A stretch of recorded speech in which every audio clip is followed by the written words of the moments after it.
अरे वेड्या, तू कशाला असा व्याकुळ झाला आहेस? तुझ्या डोळ्यांतलं हे पाणी कशासाठी?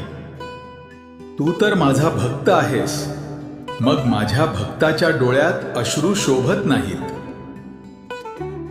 तू मला विचारतोस ना, स्वामी मी कुठे चुकलो? अरे, संकटे ही जीवनाचा भाग आहेत.